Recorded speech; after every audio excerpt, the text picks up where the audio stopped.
Realmente el gobierno apenas asume en agosto,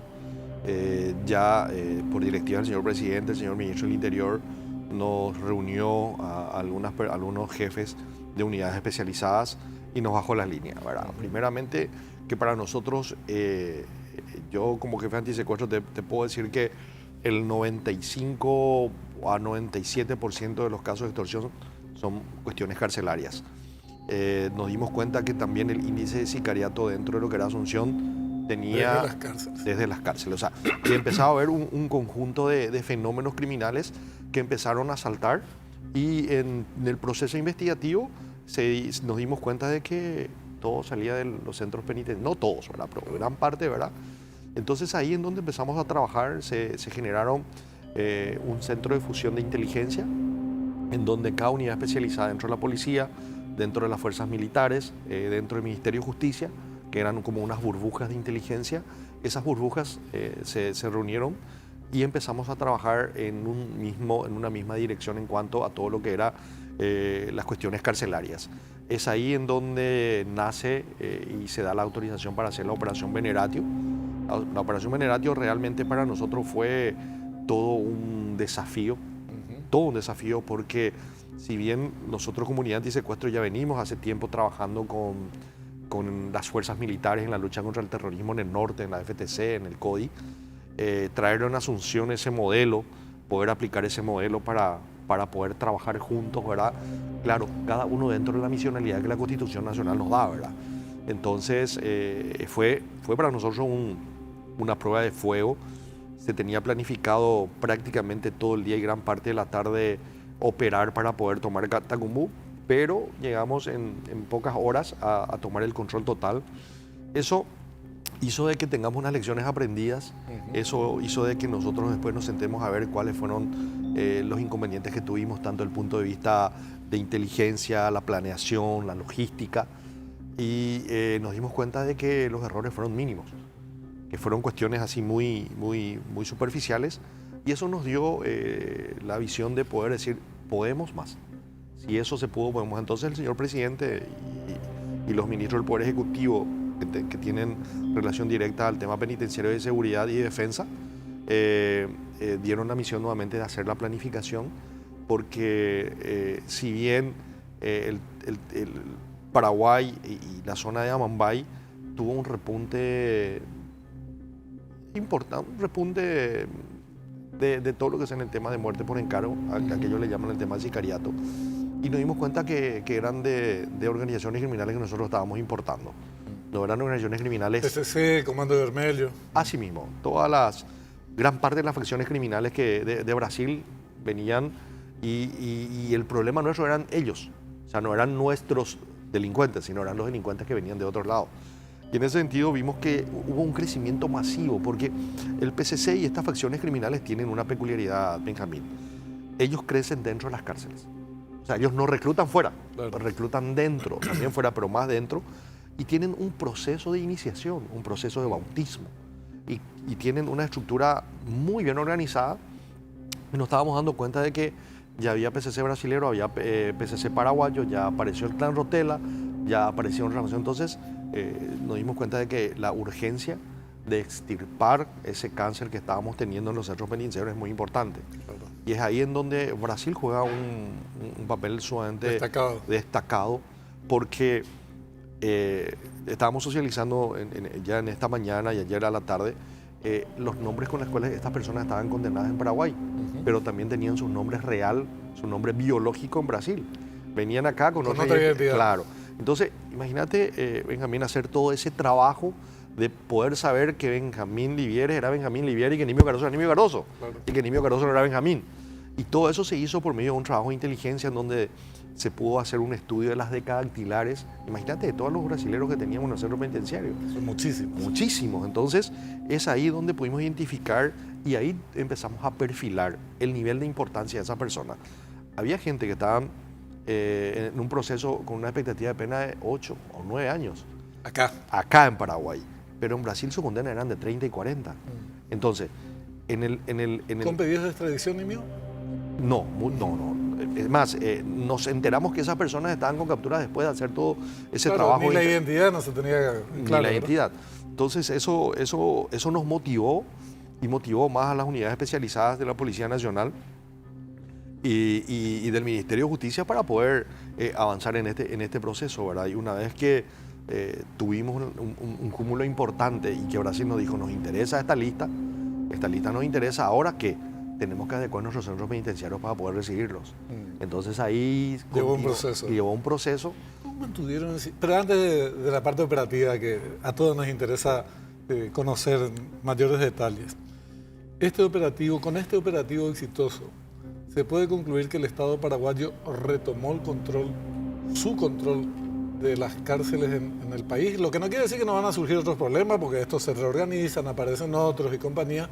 Es una pelea que siempre va a estar presente, pero en principio, ¿el Estado paraguayo tiene el control de las cárceles? 100%. Yo creo que en este momento, después de estas operaciones exitosas que se están lanzando, el Estado paraguayo volvió a marcar la línea de trabajo, la línea de convivencia dentro de los centros penitenciarios. Imagínate, o sea, se hicieron en forma simultánea en todos esos centros penitenciarios y no hubo ni una intención ni siquiera de los reclusos de poder amotinarse. O sea, no tenían idea de que se iba a llevar a cabo así. No tenían idea. No se filtró la información. No se filtró, y además con la capacidad y la cantidad del talento humano que se desplegó para esa operación, hizo de que esas personas ni siquiera puedan intentar sublevarse ante el trabajo que se estaba haciendo, que para nosotros es muy importante, porque cualquier error que se pueda cometer en eso es como una mecha que se pueda aprender para que eso se pueda perder el control. Claro. En este caso no tuvimos ningún herido, no tuvimos mucho menos un fallecido, ¿verdad? Entonces para nosotros fue demasiado exitoso poder aprender en Veneratio cómo y por qué, y hubo también mucho cuestionamiento sobre el nombre. El nombre se lanzó recién ayer, después de la conferencia, en donde realmente nosotros, por una cuestión de seguridad y pedido del gobierno brasilero, es que no se tenía que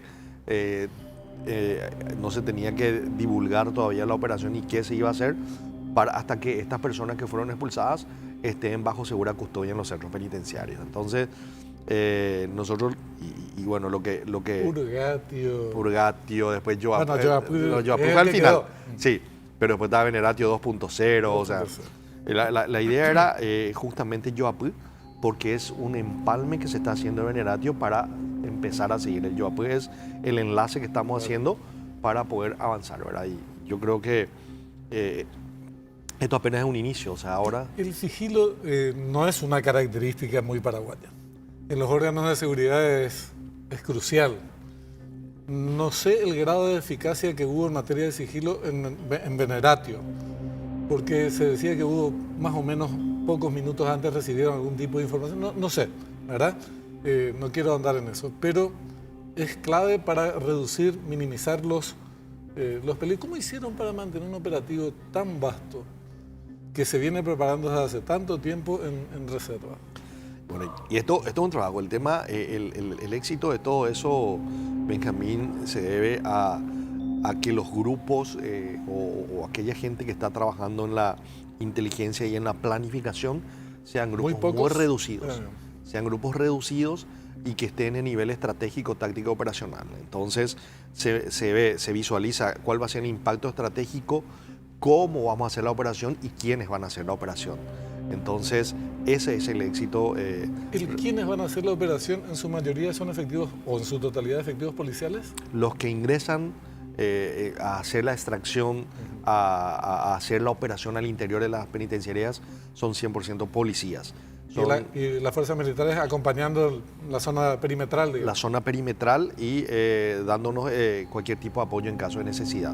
Las fuerzas militares, sabes que la policía tiene logísticas muy reducidas en cuanto al transporte aéreo.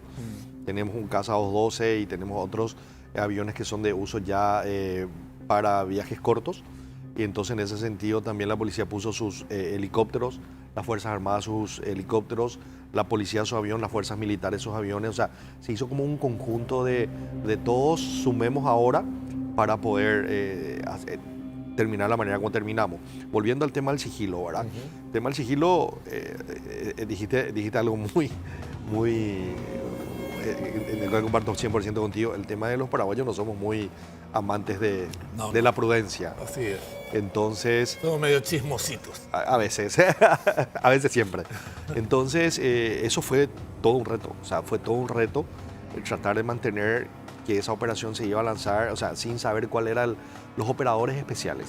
Los que entran, los que hacen la operación, sí estaban siendo entrenados, pero era un grupo muy reducido de los 1000 que fue Veneratio, 1300.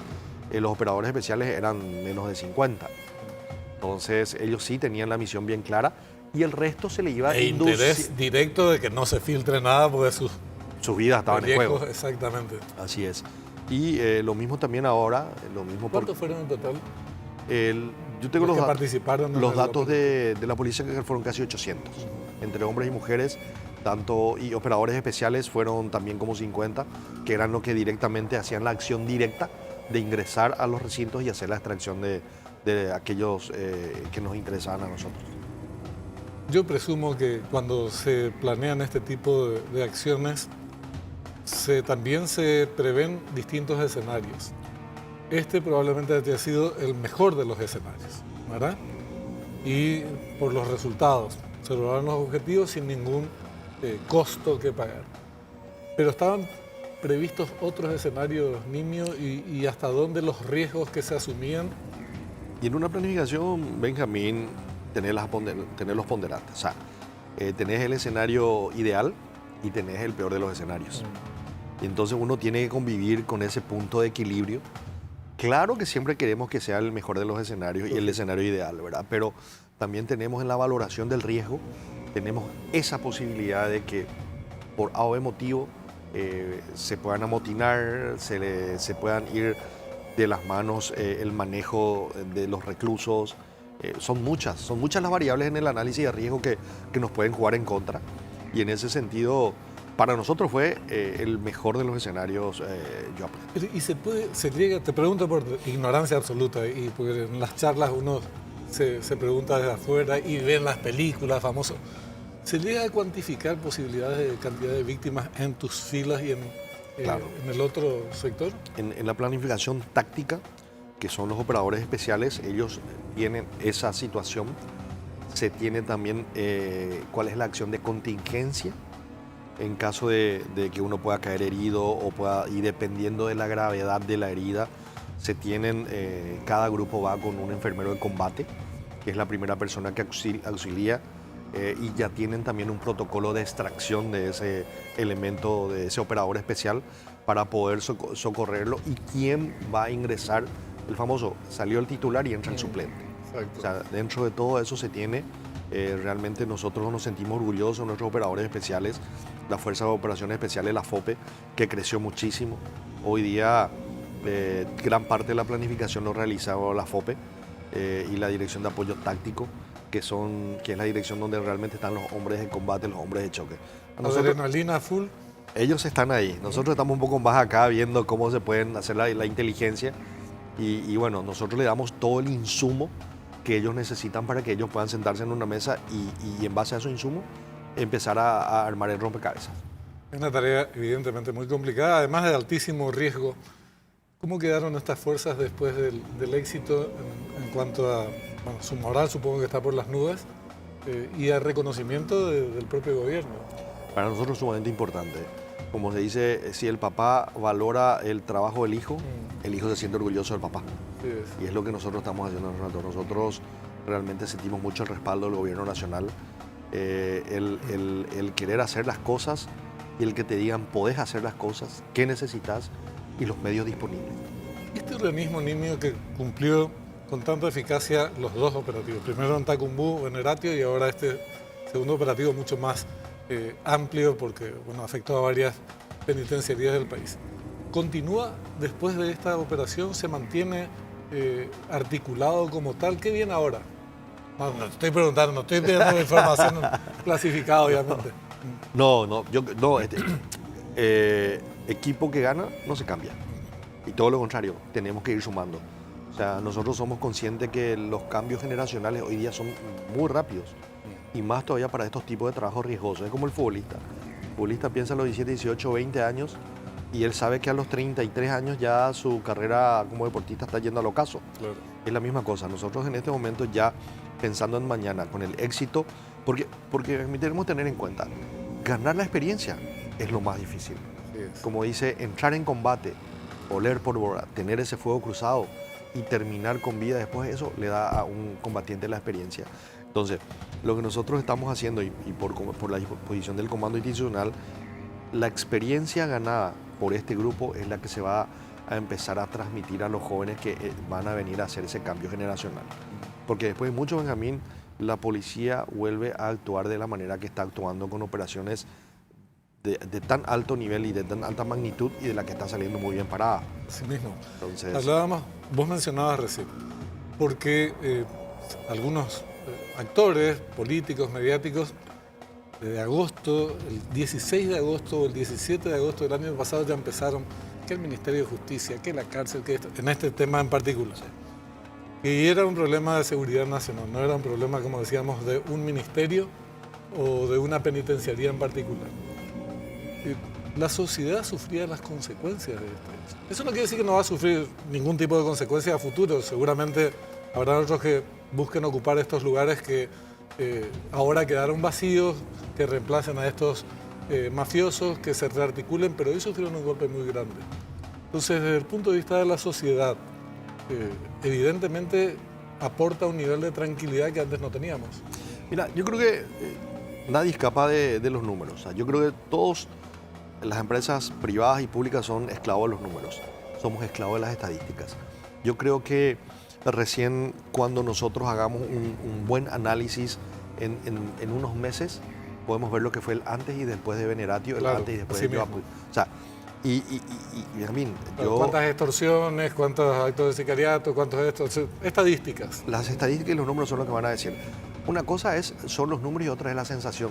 Así es. Entonces yo creo que tenemos que arrancar primeramente por hacer un análisis. Yo siempre le digo a la gente, hoy día uno va al médico y no como antes que uno iba al médico, el doctor me duele la cabeza y ya el doctor sabía que le podía dar una medicina. Hoy día va al médico y lo que hace primero le dice al médico, no, hágase un análisis, ve los valores cómo están. Entonces, la misma cosa ocurre con la seguridad, Benjamín. Lo que tenemos que hacer es un buen diagnóstico para poder entender el fenómeno sobre el cual vamos a atacar.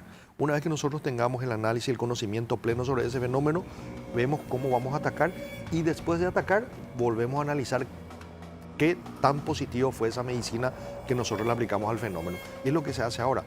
Vamos a analizar Veneratio, vamos a analizar Joapul, cómo se va a comportar el fenómeno criminal y después atacar en la percepción. Son dos cosas diferentes. Uno son los resultados tangibles que nosotros podemos salir a defender y hablar y lo otro es cómo la sociedad va a sentir que esos números son positivos para su convivencia y su día a día en la sociedad. Es crucial. Lo que pasa es que cuando se trata de bandas criminales, la gente cree no sentir directamente el accionar de las mismas. Porque vos mismo decías, desde las cárceles extorsionaban, ¿a quién extorsionaban? A cualquier hijo de vecino. Organizaban asaltos, robos y compañía. Afuera también hay malandros que van a seguir haciéndolo, pero un capítulo de esta historia en este momento se encaró con mucha eficacia, así es que tendría que expresarse después. Pero hay una cuestión de sensación que es, por fuera del accionar de estas bandas criminales, esos dos motochorros que la arrastran a una pobre chica 100 metros en la calle, o que entran a una casa como en Ciudad del Este, le pegan un tiro a uno de los integrantes de la familia para robarle 3 disparates. Eso destroza y lo que genera en materia de sensación es tremendo. Mira, realmente eso es una materia pendiente que yo creo que no solo los organismos de seguridad de Paraguay están pasando, yo creo que los organismos de seguridad de gran parte del mundo, es cómo poder decirle a esa persona que vio esa situación en particular, porque yo te digo, o sea, a mí me pasa lo siguiente, yo cuando termino de ver las noticias o de leer el periódico o de ver noticias en internet, yo salgo y lo primero que pienso es si mi hija cómo salió del colegio, si llegó a la casa. O sea, eso es un trabajo que también tenemos que empezar a trabajar. Pero yo quiero destacar algo que ayer en el post-briefing de esto se tomó, fue la madurez con la que la prensa nos ayudó en estas dos operaciones, Benjamín. Sí, muchos empezaron a hablar de la situación, pero cuando nos llamaron a los voceros en su momento y se les explicó la situación, todos jugaron del lado nuestro. O sea, mejor que en Veneratio. Mucho mejor, mucho mejor. Yo creo que hay que analizar. Sí, no todos, ¿verdad? Pero por lo menos los colegas de ustedes se prestaron bastante en el sentido de respetar que se estaba haciendo una operación muy importante y ya después de la conferencia de prensa empezar a hablar y cada uno tiene su punto de vista. Para algunos estuvieron mal, para otros estuvo bien, para otros estuvo regular, pero eso es normal. En el disenso es donde todo el mundo piensa como quiere, pero ahí tenemos que quitar el consenso de ver después si estuvo bien o mal. Vamos a seguir hablando. La seguridad tiene muchas aristas, sin lugar a dudas. Tenés el crimen organizado también. Estamos hablando de un capítulo, son bandas criminales que siguen operando del otro lado de la frontera, del nuestro también. El accionar del narcotráfico es tremendo, el dinero que mueve, la logística que existe en nuestro país. Pero este es un capítulo demasiado importante, el que tuvo lugar el jueves pasado en nuestro país. No podemos no resaltarlo, valorarlo y, como vos decís, aprovechar ese bagaje de conocimiento como para seguir avanzando en dirección al combate al crimen organizado. Desde luego, y a la criminalidad en general, desde luego que esto lleva su tiempo, como vos mencionabas, también empezar a percibir los resultados de carácter más tangibles. Pero es una lucha que hay que librar y tiene sus altibajos y sus sinsabores seguramente. Nimio, te agradecemos mucho por el tiempo y vamos a seguir avanzando sobre las otras aristas de la seguridad en próximas charlas. El agradecido soy yo. Siempre somos agradecidos por los espacios que nos dan, porque si bien la televisión es cruel y es muy cara, a nosotros nos sale gratis venir a tomar un café con vos y somos muy agradecidos para que la gente sepa que la Policía Nacional y los organismos de seguridad estamos abocados en trabajar para que tener una mejor sociedad, una sociedad más segura, trabajar para que nuestros hijos puedan salir del colegio y llegar sanos y salvos a la casa. No es un trabajo fácil, es un trabajo muy complejo, pero estamos abocados a eso. Sin duda, felicitaciones de vuelta, Nimio. Muchas gracias.